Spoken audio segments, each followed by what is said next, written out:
The seventh step is a tool called a castor oil pack.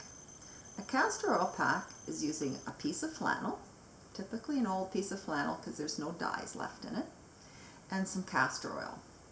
The castor oil you can buy at any health food store.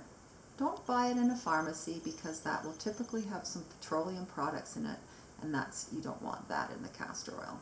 So you have the castor oil and an old piece of flannel. So the flannel should be about 3 feet long and about 1 foot wide.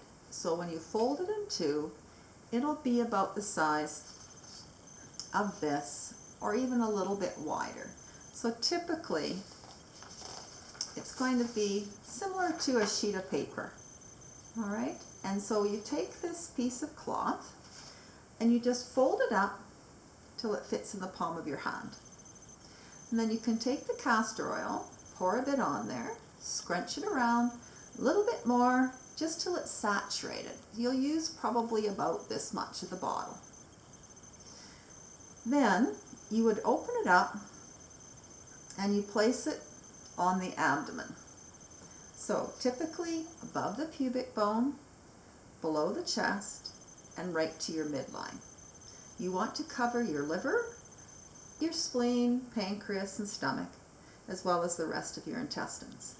You cover it with a piece of plastic that's slightly larger, just because then it won't get on anything. And then you just tie it with an old piece of cloth or tensor bandage. I just do this at night while I'm reading in bed. It will heat itself up. If you're watching TV or you're on the computer, you can always put a hot water bottle on it and it will heat it up that way. Typically most people will read for 20 minutes, half an hour. That's a good amount of time to leave it on there for.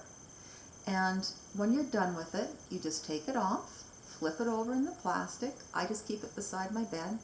I just have an old towel to wipe any excess off. I just keep that right beside the castor oil pack. Usually there's not much anyway. And the pack is good for about 20 times.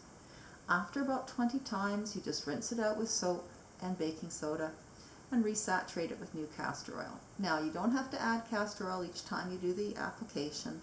It's good for about 20 times. And the reason we do castor oil packs, it's one of the best ways to lose abdominal fat, all that cellulite if you have any excess fat around your abdomen. Plus it really helps you get to sleep, and it's one of the best tools I've found to really help the body detoxify. So what happens is the castor oil draws out toxins, metabolites, hormone breakdown products out of the lymph system away from the liver. So you're unloading your liver, and so you settle really well at night to get to sleep, and you stay asleep much more effectively. The other reason we do castor oil packs is because it makes the body pay attention to an area that it may not be focusing on as much as we want it to. And this is especially true when women are going through menopause, they have PMS symptoms, there's digestive issues. Whenever there's anything going on in the mid-abdominal area, castor oil packs are just such a great tool. I have many patients just that won't go to bed without them because it helps them sleep so well.